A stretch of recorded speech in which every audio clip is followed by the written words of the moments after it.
Ma femme a proposé une séparation de 2 semaines pour tester notre mariage. Au 3e jour, elle s'est affichée avec un autre homme, alors j'ai mis fin au jeu avant même qu'elle ait eu le temps de cligner des yeux. Je suis un homme de 32 ans et j'ai rencontré Ella, une femme de 30 ans, quand j'en avais 27. Nous sommes mariés depuis 3 ans, ensemble depuis 5 ans au total. Je suis soudeur certifié, gagnant 95 000 $ sur des projets de construction industrielle. Elle est réceptionniste dans une entreprise de taille moyenne en ville, gagnant environ la moitié de cela.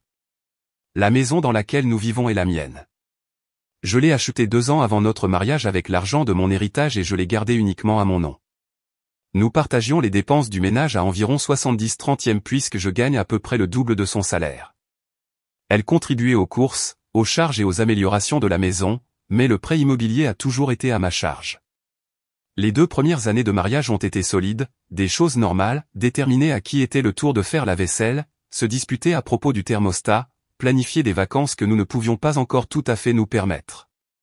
Elle voulait aller en Europe, je voulais rembourser le prêt immobilier plus rapidement. La période d'ajustement standard des jeunes mariés. La maison est un ranch des années 1950 que j'ai rénové moi-même. J'ai obtenu les permis, fait la plupart des travaux d'électricité et de plomberie le week-end, ajouté un atelier dans le garage, refait les parquets et modernisé la cuisine avec des comptoirs en granit et des appareils en acier inoxydable. J'y ai investi environ 40 000 $ et 2 ans de travail personnel. La valeur actuelle est d'environ 280 000 $ dans un quartier qui s'est gentrifié rapidement. Les choses ont commencé à changer il y a environ 8 mois quand Ella a renoué avec son amie d'université, Ashley.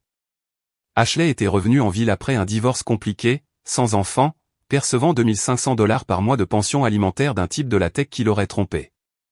Elle vivait dans un loft branché en ville, fréquentait les bars tous les week-ends, postant des stories Instagram sur vivre sa meilleure vie et ne pas se contenter de moins.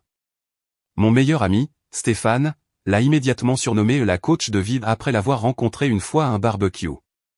Stéphane est mon acolyte depuis l'université. Un développeur de logiciels, brutalement honnête avec une patience nulle pour le drame et un sens de l'humour noir. Il a jeté un coup d'œil au sac à main de créateur et aux fossiles d'Ashley et a tout de suite compris. Ashley avait 28 ans, cheveux blonds décolorés, une de ces femmes qui pensent qu'avoir une opinion sur tous les rend intéressante. Elle me souriait toujours un peu trop longtemps, riait trop fort à mes blagues. J'ai mis ça sur le compte de l'énergie d'une extravertie à l'époque. J'aurais dû me méfier. Elle débarquait chez nous dans sa BMW en leasing, toujours habillée comme si elle allait en boîte de nuit, toujours avec un nouveau conseil relationnel qui semblait tout droit sorti d'un talk show de l'après-midi. Cette femme était une véritable usine à signaux d'alarme, divorcée après 18 mois de mariage, aucune compétence professionnelle au-delà de dépenser l'argent de quelqu'un d'autre, et le genre de positivité toxique qui donnait aux gens normaux envie de sauter d'un pont. Mais elle avait l'oreille d'Ella. Soudain, Ella a commencé à rentrer à la maison avec de nouvelles idées sur les relations, comment nous étions trop confortables, comment le mariage ne devrait pas ressembler à des colocataires, comment les couples qui réussissent se mettent au défi et entretiennent la flamme. Tout un tas de sornettes recyclées du podcast sur les relations qu'Ashley avait découvert cette semaine-là. Les disputes ont commencé doucement. Pourquoi je ne planifiais pas plus de rendez-vous spontanés? Pourquoi je travaillais toujours tard? Pourquoi je ne devenais pas jaloux quand d'autres hommes lui parlaient lors de fêtes? Du drame classique fabriqué de toutes pièces, mais je ne l'ai pas reconnu tout de suite.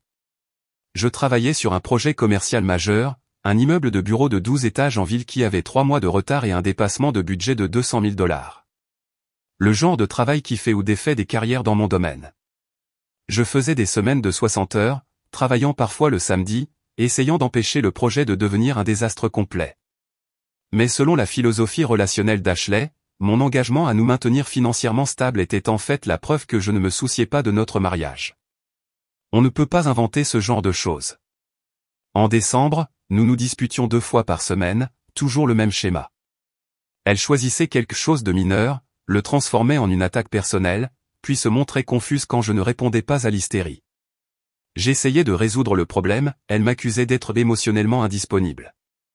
La dispute de Noël concernait le sapin. J'avais travaillé une journée de 12 heures à gérer des ingénieurs en structure et des inspecteurs de la ville. Je suis rentré épuisé, et elle était contrariée que je ne semble pas assez enthousiaste à propos du sapin qu'elle avait acheté. Pas que je ne l'aimais pas, mais que je ne semblais pas assez enthousiaste à son sujet. Stéphane a parfaitement résumé la situation, elle fabrique des problèmes parce que son ami divorcé lui a dit que le mariage devrait ressembler à une émission de télé-réalité. J'ai commencé à travailler plus tard, en partie à cause de la date limite du projet, mais surtout parce que la maison ressemblait à un champ de mines. Elle a pris cela comme la preuve que je ne me souciais pas de notre mariage. Un cercle vicieux classique. Ce que je n'avais pas réalisé, c'est qu'Ashley n'empoisonnait pas seulement la tête de ma femme avec des conseils relationnels, elle l'encourageait activement à explorer d'autres options. Le point de rupture est arrivé un jeudi de janvier. Je suis rentré vers 19h, même pas si tard, et j'ai trouvé Ella assise à notre table de cuisine, avec l'air de quelqu'un qui avait répété quelque chose toute la journée.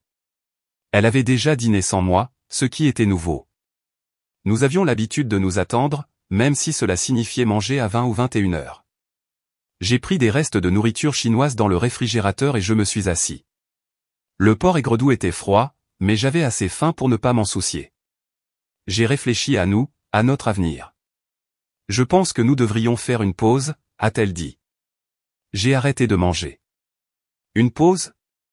Pas définitive, juste une semaine ou deux pour voir comment nous nous sentons séparément. Pour nous souvenir pourquoi nous sommes tombés amoureux. Je savais exactement d'où cela venait. Ashley lui servait ce refrain depuis des mois. Comment son ex-mari ne l'avait jamais apprécié jusqu'à ce qu'elle parte. Comment l'absence rend le cœur plus affectueux. Le truc, c'est que j'avais déjà entendu cette conversation exacte.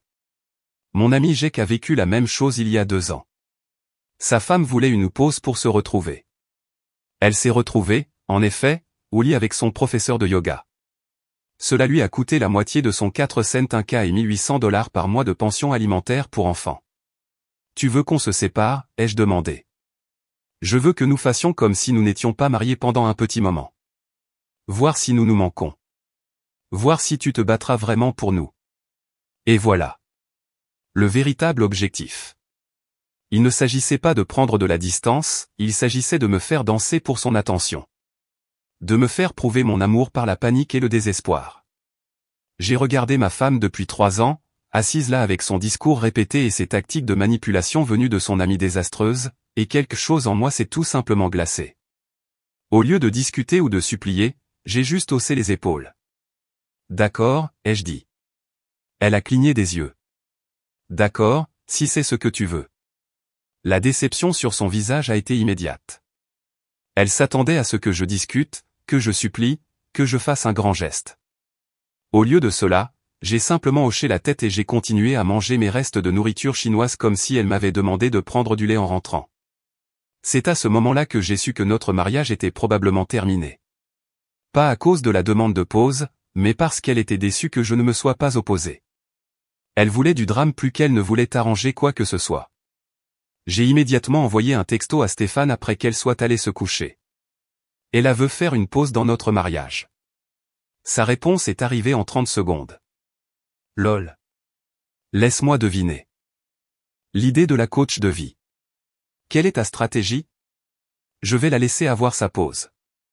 Voir ce qui se passe. Intelligent. Rien ne dit « je t'aime » comme des tests relationnels fabriqués. Il s'est avéré que Stéphane était optimiste quant au calendrier. Nous avons établi les règles ce soir-là. 2 semaines à faire comme si nous n'étions pas mariés. Elle resterait chez Ashley. Aucun contact sauf pour les affaires de la maison ou les urgences. Nous ferions le point après 14 jours. Elle a fait 2 valises le lendemain matin, principalement ses vêtements de travail et assez de tenues décontractées pour 2 semaines. Je l'ai aidé à les charger dans sa Honda Civic et je l'ai regardé partir. La maison a semblé différente immédiatement, plus calme, mais pas dans le mauvais sens. Je pouvais regarder ESPN sans commentaire sur la masculinité toxique. Je pouvais manger des céréales pour le dîner sans analyser la signification plus profonde de mes choix nutritionnels. Pour la première fois depuis des mois, je me suis réellement détendu dans mon propre salon. Ce premier soir, j'ai commandé une grande pizza, ouvert un Coca-Cola et regardé l'intégrale de la trilogie Predator sans que personne ne m'explique pourquoi les films d'action perpétuent des stéréotypes néfastes. C'était glorieux. Stéphane est passé ce premier week-end avec des plats à emporter de ce restaurant thaïlandais où nous allions depuis l'université. Il a apporté son ordinateur portable, et nous avons passé 3 heures à mettre en place une ligue de fantasy football pour la saison prochaine, quelque chose à quoi je n'avais pas eu le temps de penser depuis des mois. Alors, comment se passe la vie de célibataire, a-t-il demandé. Plutôt bien, en fait. J'ai regardé 3 heures de football hier sans que personne ne m'explique pourquoi le sport est un symptôme de la répression émotionnelle masculine. Stéphane a failli s'étouffer avec son pad thai. Elle a vraiment dit ça? Entre autres choses. Apparemment, mon intérêt pour la course des cow-boys en play-off m'empêchait de gérer mes sentiments de manière saine. Ce week-end-là, j'ai fait quelque chose que je n'avais pas fait depuis des années. J'ai examiné nos finances au peigne fin, compte courant joint, épargne, nos 2 cartes de crédit, ces prêts étudiants que j'aidais à rembourser. J'ai commencé à documenter chaque actif et chaque dette partagée. Nous avions environ 35 000 $ d'épargne jointe, et 15 000 $ de plus sur un compte courant joint. Le solde de son prêt étudiant était encore de 28 000 $ pour un diplôme en marketing qui lui avait valu un emploi à 45 000 $ à répondre au téléphone et à planifier des rendez-vous. J'y avais ajouté 400 $ de plus par mois au cours des 2 dernières années, essayant de le rembourser plus rapidement. J'ai également documenté les améliorations que nous avions faites ensemble dans la maison. Elle avait contribué pour environ 8 000 $ aux matériaux et aux appareils sur 3 ans, principalement pour la rénovation de la cuisine. J'avais fait tout le travail moi-même, en plus d'investir 32 000 $ de plus de mon propre argent. Lundi matin, j'ai appelé Dave, mon avocat, pas pour déposer quoi que ce soit pour l'instant, juste pour comprendre mes options. Dave m'a expliqué le droit du divorce au Texas, la division des biens, et ce à quoi je pouvais m'attendre si les choses tournaient mal. La bonne nouvelle était que la maison resterait mienne car c'était un bien propre acquis avant le mariage. Les améliorations étaient plus délicates, mais comme j'avais fait tout le travail et contribué à la majeure partie de l'argent, je garderais probablement la plus grande partie de la valeur. À la fin de la première semaine, j'avais transféré la moitié de notre épargne jointe sur un compte séparé tout à fait légal puisque c'était un bien matrimonial et que j'y avais un accès égal. J'ai changé mon dépôt direct pour qu'il aille sur mon compte courant individuel au lieu du compte joint. Elle m'a envoyé un seul texto cette première semaine. J'espère que tu penses à nous. J'ai montré le texto à Stéphane. Qu'est-ce que tu penses que ça veut dire? Ça veut dire que la coach de vie lui a dit que tu serais en larmes à l'heure qu'il est, la suppliant de rentrer. Au lieu de ça, tu es probablement le plus détendu que tu aies été depuis des mois. Ça doit être déroutant pour elle. Au 10e jour, Ashley a pris contact. Elle avait apparemment décidé que 2 semaines étaient plus que suffisantes pour passer à l'action. Mardi après-midi, un texto d'un numéro que je n'avais pas enregistré. Salut, comment tu tiens le coup? Nous n'avions jamais échangé de texto en tête-à-tête auparavant. Je suis resté bref mais amical. Ça va. Tout ça est bizarre. Je sais, n'est-ce pas? Ella a été si stressée. Peut-être qu'on pourrait prendre un café et en parler. Au lieu de refuser immédiatement, j'ai décidé de jouer le jeu ouais, peut-être que ça aiderait. Nous nous sommes rencontrés jeudi soir dans un Starbucks près de son complexe d'appartements. Elle est arrivée habillée comme si elle allait en boîte de nuit, robe noire moulante, maquillage complet, assez de parfum pour étouffer un cheval, pour un café avec le mari de son ami pendant une crise conjugale. La robe était assez décolletée pour que je puisse tout voir quand elle se penchait pour prendre son latte, ce qu'elle a fait fréquemment tout au long de notre conversation. Très subtil. Je me sens terriblement mal à propos de toute cette situation, a-t-elle dit, en s'assurant de se pencher en avant sur la petite table. Vous formiez un si beau couple. Bien sûr que oui, ai-je pensé. C'est pour ça qu'elle a passé 8 mois à dire à ma femme que nous étions ennuyeux. Mais l'étions-nous vraiment? Toutes ces disputes dernièrement, c'est juste qu'elle est confuse. Elle ne sait pas ce qu'elle veut. Ashley a tendu la main et a touché la mienne. Mais je vois à quel point cela te blesse. Ses ongles étaient faits dans une couleur rouge foncé qui coûtait probablement 50 $ au salon. Le genre d'entretien qui nécessite des rendez-vous hebdomadaires et qui crie et exige beaucoup d'entretien. Je l'ai laissé maintenir le contact quelques secondes avant de me retirer. Ça a été dur. Tu sais, si jamais tu as besoin de quelqu'un à qui parler, je suis là jour et nuit. La conversation a duré 1 heure. Elle a parlé de comment je méritais mieux, comment elle n'appréciait pas ce qu'elle avait, comment si elle était mariée à quelqu'un comme moi, les choses seraient différentes. Quand nous sommes partis, elle m'a serré dans ses bras plus longtemps que nécessaire. C'était vraiment sympa. On devrait refaire ça bientôt. Je suis rentré en voiture et j'ai immédiatement appelé Stéphane. Mec, tu ne vas pas croire ça. Laisse-moi deviner, la coach de vie est déjà en train de choisir des robes de mariée. Elle s'est pratiquement jetée sur moi. Robe décolletée jusqu'au nombril, me touchant les mains, disant que je méritais mieux. Cette femme a la patience d'un requin affamé. Bien sûr qu'elle l'a. Elle avait probablement ce plan avant même de suggérer la pause à Ella. C'est comme un programme en 3 étapes pour briser un ménage. Qu'est-ce que tu en penses? Fais l'idiot. Laisse-la penser qu'elle est subtile pendant que tu documentes tout. Ça va devenir intéressant. Au cours des jours suivants, Ashley a intensifié le contact, des textos quotidiens me demandant comment j'allais, suggérant que nous nous revoyions, envoyant des photos avec des légendes comme « Je pense à toi pendant cette période difficile ». Les photos étaient évidemment calculées, elle à la salle de sport en pantalon de yoga, elle dans un restaurant avec la légende « Je mange encore seul », émoticône « Tristesse ». Elle au bord de la piscine de son complexe d'appartements en bikini. Chacune conçue pour me rappeler ce qui était disponible si je jouais bien mes cartes. Stéphane se régalait de ces messages. Regarde celui-là. J'espère que tu sais à quel point tu es spécial. C'est quoi? Une carte de vœux? Bientôt, elle t'enverra des citations inspirantes sur le fait de suivre ton cœur. Je répondais juste assez pour la garder intéressée, mais pas assez pour franchir des limites, me faisant paraître vulnérable et réceptif à son attention. C'est laquelle est passée à l'action. Texto du vendredi soir, j'ai quelque chose à te dire, mais je ne sais pas si je devrais. Qu'est-ce que c'est? On peut se voir? Ce n'est pas quelque chose à dire par texto. Nous nous sommes rencontrés au même endroit. Elle avait l'air nerveuse, vérifiant son téléphone comme si elle s'attendait à ce que quelqu'un l'appelle. Je me sens terriblement mal à ce sujet, mais je pense que tu mérites de savoir. Elle a pris une profonde inspiration comme si elle était sur le point d'annoncer une nouvelle dévastatrice. Et là voit quelqu'un. J'ai laissé le niveau de choc approprié se voir sur mon visage. Quoi? Il s'appelle Scott. Elle l'a rencontré à une conférence de travail le mois dernier. Je les ai observés ensemble, et ce n'est pas innocent.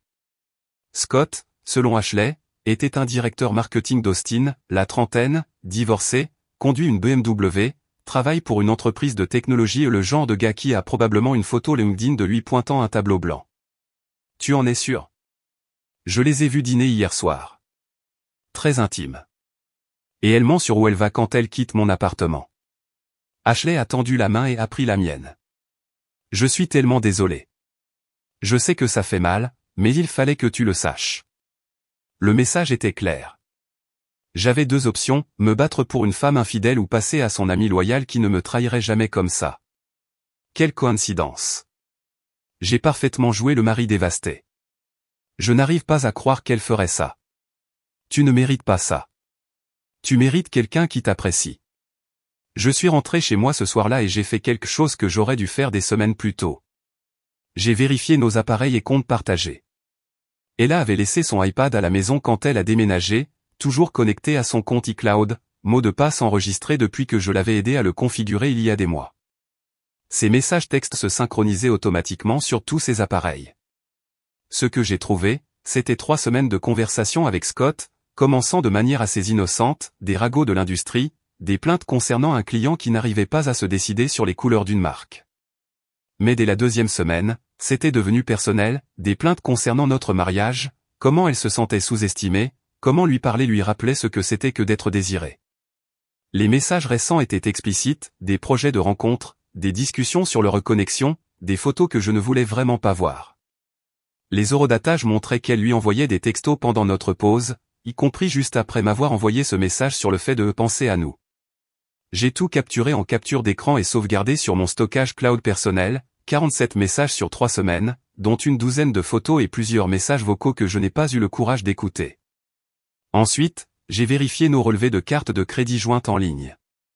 3 dîners coûteux dans des restaurants à travers la ville la semaine passée, des endroits dont je n'avais jamais entendu parler avec des noms comme Meridian et The Capital Grille. Une charge d'hôtel d'il y a 2 nuits à l'Omni en ville, $280 pour une nuit. Tout cela à des dates où elle avait dit à Ashley qu'elle allait chez Target ou rencontrait des amis du travail. La charge d'hôtel était la preuve irréfutable. Elle avait utilisé notre Visa jointe pour payer une chambre où elle couchait avec un autre homme tout en me demandant de l'attendre. Comme une sorte de plan de secours. J'ai appelé Stéphane. Je l'ai trouvé. Elle couche avec un type d'Austin. Pas possible. Reçu de carte de crédit, charge d'hôtel, 3 semaines de messages textes planifiant leur rendez-vous. Tout est là. Merde. Alors, elle a convaincu ta femme de faire une pause pour qu'elle puisse tromper, puis elle est venue te rapporter l'information comme une amie loyale. C'est de la manipulation de haut niveau, ça. Quel est son but final, d'après toi? Elle parie que tu seras si reconnaissant pour sa loyauté et si blessé par la trahison dès là que tu tomberas directement dans ses bras. Stratégie de rebond classique. Elle détruit ton mariage, puis s'offre comme la version améliorée. Eh bien, elle est sur le point de découvrir comment ça va se passer pour elle. J'ai appelé Dave dès le lundi matin. J'ai des preuves d'adultère. Message texte, charge d'hôtel, reçu de restaurant. Bien. Apporte tout à mon bureau. Nous allons préparer les papiers. Dave a examiné les preuves pendant 1 heure, lisant les messages textes avec le professionnalisme détaché de quelqu'un qui avait vu cette histoire 1000 fois. Les messages textes sont accablants, les dossiers financiers soutiennent la chronologie, et tout a été obtenu légalement. Avec ces preuves, vous pouvez espérer conserver la maison en tant que bien propre, 60 à 65% des biens communs, et aucune obligation de pension alimentaire. Il a dit qu'elle avait perdu ses droits en commettant l'adultère. Combien de temps pour tout préparer? Donne-moi 3 jours. Je veux que ce soit béton. Ces 3 jours ont probablement été les plus étranges de ma vie. Je suis allé travailler comme si de rien n'était, gérant le projet de construction qui était enfin de retour dans les délais et le budget. Je rentrais dans ma maison silencieuse, commandais à emporter et regardais la télévision sans que personne ne critique mes choix de divertissement. Pendant ce temps, je continuais de jouer le mari dévasté avec Ashley, la laissant me réconforter à propos de la terrible nouvelle qu'elle m'avait annoncée, l'écoutant parler de la terrible amie qu'elle avait été pour nous deux. Je n'arrive pas à croire qu'elle t'ait fait ça, a dit Ashley lors d'une autre rencontre autour d'un café. Après tout ce que tu as fait pour elle. Certaines personnes n'apprécient tout simplement pas ce qu'elles ont. Exactement, ai-je dit, jouant mon rôle. Mais peut-être que cela arrive pour une raison. Peut-être que tu avais besoin de voir qui elle était vraiment. Elle a tendu la main sur la table et a pris la mienne. Et peut-être que j'avais besoin de voir qui tu es vraiment, toi aussi. Stéphane a failli s'étouffer quand je lui ai raconté cette conversation plus tard. Elle a vraiment dit ça avec un air sérieux. Peut-être que j'avais besoin de voir qui tu es vraiment. C'est quoi ça, une comédie romantique? Bientôt, elle parlera de destin et d'âme sœur. Jeudi matin, j'ai fait signifier les papiers du divorce à Ella à son bureau par un huissier de justice professionnel, dans les règles de l'art. Les papiers comprenaient des extraits de messages textes sélectionnés et des relevés financiers prouvant la liaison. Son appel est arrivé moins d'1 heure plus tard. Qu'est-ce que c'est que ce bordel? Les papiers du divorce avec des preuves d'adultère. C'était censé être une pause temporaire. Nous allions arranger les choses. Tu as arrangé les choses avec Scott, plus tôt. J'espère que cette nuit à l'Omni valait $280. Le silence était assourdissant. Je pouvais presque entendre son cerveau essayer de comprendre comment j'avais découvert pour l'hôtel. Comment as-tu? Ton iPad se synchronise sur iCloud. Chaque message texte, chaque photo, chaque plan que tu as fait avec lui. J'ai 3 semaines de preuves. Tu as fouillé dans mes messages privés. Elle a essayé quelques autres angles, la pause lui en donnait la permission, elle était confuse, elle n'avait jamais voulu que ça aille aussi loin. Rien de tout cela n'avait d'importance. C'est insensé. C'était juste des textos. Le reçu de l'hôtel dit le contraire. Tout comme les notes de restaurant. Un autre long silence. Tu ne peux pas simplement mettre fin à notre mariage pour ça. Ce n'est pas moi qui mets fin à notre mariage. Tu l'as fait quand tu as commencé à coucher avec Scott tout en me demandant de t'attendre comme une sorte de plan de secours. Mais sa réponse suivante a vraiment montré sa vraie nature. Au lieu de s'excuser ou de montrer le moindre remords, elle est passée en mode nucléaire. Tu sais quoi? Je suis contente de l'avoir fait. Scott, lui, se soucie vraiment de moi. Il ne se contente pas de grogner quand il rentre du travail. Il m'emmène dans des endroits, m'achète des choses et me fait sentir spécial. Avec notre carte de crédit jointe. Peu importe. Au moins, il a un vrai travail, pas juste un boulot de manœuvre qui te rend tout sale et dégoûtant. Et voilà. 3 ans de mariage et elle laisse tomber le masque complètement. Soudain, ma carrière de soudeur qui payait pour tout n'était plus qu'un boulot de manœuvre. Le même travail qui lui a acheté sa voiture, payé ses vacances et maintenu ses prêts étudiants à jour. Un manœuvre qui gagne 2 fois ce que tu gagnes en répondant au téléphone pour vivre. Maintenant, Scott parle déjà de me trouver un meilleur poste dans son entreprise à Austin, où les gens ont de l'ambition. Bonne chance avec ça. J'espère que Scott sait dans quoi il s'engage. Il m'apprécie. Contrairement à toi. Il apprécie de se faire payer ses factures d'hôtel par le mari de quelqu'un d'autre. Très romantique. Elle m'a raccroché au nez. Stéphane était mort de rire quand je lui ai raconté la conversation. Elle a vraiment qualifié la soudure de boulot de manœuvre? La même soudure qui paie ses factures depuis 3 ans. Et maintenant elle prévoit de déménager à Austin avec ce type? Cette femme a complètement perdu la tête. Le processus de divorce a duré 4 mois. Elle a tout essayé, la pause lui en donnait la permission, la liaison émotionnelle n'était pas physique jusqu'à ce que les reçus d'hôtel prouvent le contraire, et que sa langue avait fourché. Elle était confuse et manipulée. Rien n'a tenu. Son avocate était une femme spécialisée dans les droits des femmes et les procédures de divorce. Peu importe. Les preuves sont les preuves, et la loi du Texas est claire sur l'adultère. Mais la vraie nature d'Ella s'est révélée pendant la procédure. Au lieu de montrer le moindre remords ou d'essayer de négocier équitablement, elle a exigé la moitié de tout, y compris la maison. Quand son avocate lui a expliqué que l'adultère affectait la division des biens, elle a piqué une crise de colère dans le cabinet d'avocats qui lui a valu d'être temporairement banni du bâtiment. Pendant ce temps, Ashley a maintenu son rôle des amis solidaires avec une précision militaire, des textos réguliers pour prendre de mes nouvelles, des suggestions de se voir pour un café, des allusions à faire passer notre relation au niveau supérieur une fois le divorce finalisé. Cette femme avait transformé la manipulation émotionnelle en art de la performance. Chaque texto était soigneusement rédigé pour paraître attentionné et solidaire tout en se positionnant comme la remplaçante évidente. Elle passait probablement plus de temps à rédiger ses messages que la plupart des gens à rédiger leur curriculum vitae. Elle est comme un vautour qui tourne autour d'un mariage mort, a observé Stéphane. Elle a probablement un calendrier avec un compte à rebours jusqu'à ce que tu sois officiellement célibataire. J'ai joué le jeu juste assez pour la garder intéressée. Je l'ai rencontrée pour un café 2 fois de plus. Je l'ai laissé me réconforter à propos de la procédure de divorce. Je l'ai écouté parler de la personne terrible qu'Ella avait été pour nous deux. Les rencontres suivaient le même schéma à chaque fois.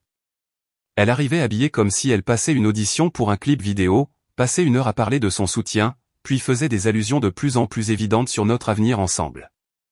Je me sens si coupable, a-t-elle dit lors d'une rencontre. Si je ne t'avais pas parlé de Scott, peut-être que vous auriez pu arranger les choses. Bien sûr. Si elle ne m'avait pas parlé de la liaison qu'elle avait probablement encouragée en premier lieu. Tu as fait ce qu'il fallait, ai-je dit. J'avais besoin de connaître la vérité. Je déteste juste te voir traverser ça. Tu mérites tellement mieux. Elle a tendu la main sur la table et a pris la mienne. Et je veux que tu saches que quand tu seras prêt, quand tout ça sera derrière toi, je serai là de la manière dont tu auras besoin. Le message n'aurait pas pu être plus clair si elle m'avait tendu une carte de visite disant « Service de relations de rebond, disponible 24 juillet ». Stéphane a failli tomber de sa chaise quand je le lui ai dit. Elle a vraiment dit de la manière dont tu auras besoin? C'est quoi, un lot de consolation tout compris? Elle vient avec une garantie? L'accord final a été conclu en mai. J'ai gardé la maison, mes comptes de retraite et 65% de nos biens communs. Ella a eu sa voiture, ses effets personnels et sa dette de prêt étudiant. Pas de pension alimentaire puisqu'elle était la partie infidèle. La maison seule valait 280 000 $ moins le solde de l'hypothèque de 180 000 $. Avec les améliorations que j'avais faites, j'avais environ 100 000 $ de valeur nette qui sont restés miens, plus 32 000 $ supplémentaires de notre épargne et de nos investissements communs. Elle est repartie avec peut-être 18 000 $ dans une Honda Civic avec 90 000 miles au compteur. Mais même là, elle n'a pas pu accepter sa responsabilité. Lors de la réunion de règlement final, elle a eu le culot de se plaindre que la division était injuste et que je la punissais d'avoir suivi son cœur. Suivi ton cœur, ai-je dit. Tu as utilisé notre carte de crédit jointe pour payer des chambres d'hôtel avec un autre homme. Scott et moi avons une vraie connexion, quelque chose que tu ne comprendrais jamais. Je comprends que ça nous a coûté 280 $, plus un dîner dans 3 restaurants différents. Son avocate a dû la retenir physiquement pour l'empêcher de se jeter sur la table de conférence. Cette femme avait complètement perdu la tête. C'est ce qui arrive quand on veut le beurre et l'argent du beurre, a dit Stéphane. Le jour où le divorce a été finalisé, Ashley m'a invité à célébrer dans un restaurant chic du centre-ville. Elle avait choisi l'endroit, Méridien, un de ces lieux où les entrées coûtent $30 et où les serveurs vous traitent comme si vous interrompiez leur véritable carrière au théâtre. Elle a hésité quand j'ai suggéré l'endroit, se demandant probablement pourquoi je voulais soudainement lui offrir un dîner chic, mais son ambition a pris le dessus sur son instinct. Elle est arrivée dans une robe qui coûtait probablement plus cher que la mensualité de ma voiture, s'attendant clairement à ce que ce soit la soirée où elle récolterait enfin les fruits de son investissement dans la destruction de mon mariage. Je suis si fier de la façon dont tu as géré tout ça, a-t-elle dit devant des entrées qui ressemblaient à de l'art moderne et avaient le goût de la déception. Tu as été si fort tout au long du processus. J'ai eu un bon soutien. J'étais heureuse d'aider. Tu mérites de connaître la vérité. Elle a tendu la main sur la table pour prendre la mienne. Et maintenant, nous pouvons enfin être honnêtes sur ce qui s'est construit entre nous. Je l'ai regardée de l'autre côté de la table parfaitement maquillée, robe de créateur, sourire prédateur qu'elle avait probablement répété devant le miroir et je n'ai ressenti que du dégoût. Ashley, il y a quelque chose que je dois te dire. Qu'est-ce que c'est? Tu as détruit mon mariage. Quoi? Non. Je t'ai aidé à voir qui était vraiment Ella. Tu as essayé de nous séparer pour pouvoir te mettre avec moi. Tu l'as encouragé à tromper, puis tu es venu me rapporter l'information comme une amie loyale. Le visage d'Ashley est devenu blême sous son fond de teint. Pour la première fois depuis que je la connaissais, elle avait l'air vraiment surprise. Ce n'est pas. Je ne ferai jamais ça. Tu le ferais absolument. Et tu l'as fait. Tu as manipulé une femme pour qu'elle détruise son mariage parce que tu voulais son mari. Je me souciais de vous deux. J'essayais de te protéger pour que tu ne sois pas plus blessé. Tu protégeais tes propres intérêts. Tu as vu une opportunité et tu l'as saisie. Je me suis levé et j'ai laissé 2 billets de $20 sur la table. Le plus triste, c'est que tu penses vraiment que je voudrais être avec quelqu'un capable de ce que tu as fait. Où vas-tu? Nous n'avons même pas encore dîné. Je rentre chez moi, seul, dans ma maison que j'ai gardée parce que j'étais assez intelligent pour ne pas faire confiance à des gens comme toi. Et nous alors? Je l'ai regardée de haut, toujours assise dans sa robe coûteuse, comprenant enfin que sa manipulation élaborée ne lui avait absolument rien rapporté. Il n'y a pas de nous. Il n'y en a jamais eu. Tu es une personne toxique qui détruit les relations pour ton propre divertissement. Mais je t'ai aidé. Je t'ai dit la vérité sur Ella. Tu m'as dit la vérité sur une liaison que tu l'as encouragée à avoir. Tu as créé le problème, puis tu t'es offerte comme solution. Ce n'est pas de l'aide. C'est du sabotage avec une campagne marketing. Mais je n'avais pas encore fini. J'avais une dernière carte à jouer. 1 heure plus tôt, j'avais envoyé un texto à Ella. Ashley veut t'avouer quelque chose à propos de Scott. Elle a dit que c'est important et que tu dois l'entendre. Elle a mordu à l'hameçon instantanément. 10 minutes après le début du dîner, elle a franchi la porte du restaurant, les yeux déjà à la recherche de sang. Qu'est-ce qu'elle fait ici? La voix d'Ashley est montée d'une octave. Mesdames, vous avez beaucoup de choses à vous dire. Je vous laisse. Je me suis levé et me suis dirigé vers la sortie, mais pas avant d'appeler Stéphane. Mec, tu dois descendre au restaurant Méridien tout de suite. Que se passe-t-il?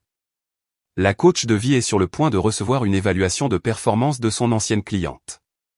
Je pouvais entendre la voix d'Ella monter derrière moi. Tu m'as arrangé le coup avec Scott? Ce n'était pas comme ça. J'essayais de t'aider. M'aider? Tu as détruit mon mariage pour pouvoir voler mon mari. Je suis arrivé sur le parking juste au moment où les choses sont devenues vraiment intéressantes. À travers les fenêtres du restaurant, je pouvais voir les 2 femmes debout maintenant, gesticulant sauvagement. Les autres clients commençaient à les dévisager, sortant leur téléphone pour enregistrer le spectacle. Stéphane est arrivé juste au moment où le vrai divertissement commençait. Putain de merde, elle se déchaîne, a-t-il dit en sortant de son camion. C'est mieux que la télévision à la carte. La voix d'Ella portait clairement à travers la vitre. Tu planifies ça depuis des mois. Il ne veut même pas de toi. Il m'a choisi. Il vient de te rejeter, espèce de psychopathe délirante. C'est alors qu'Ashley a jeté quelque chose. On aurait dit son verre d'eau. Il s'est brisé contre le mur derrière Ella, qui a répondu en attrapant le sac à main de créateur d'Ashley et en vidant son contenu sur la table. Oh, ça devient bon, a dit Stéphane, composant déjà le 911. Allô, la police? Je voudrais signaler une perturbation au restaurant Méridien en ville. À travers la fenêtre, nous avons regardé Ashley se jeter sur la table vers Ella, qui l'a attrapée par les cheveux. Elles sont tombées toutes les deux, emportant la moitié du service de table avec elles. Les autres clients s'éloignaient de leur table en catastrophe alors que les assiettes s'écrasaient au sol. On devrait aller aider, ai-je demandé. Aider?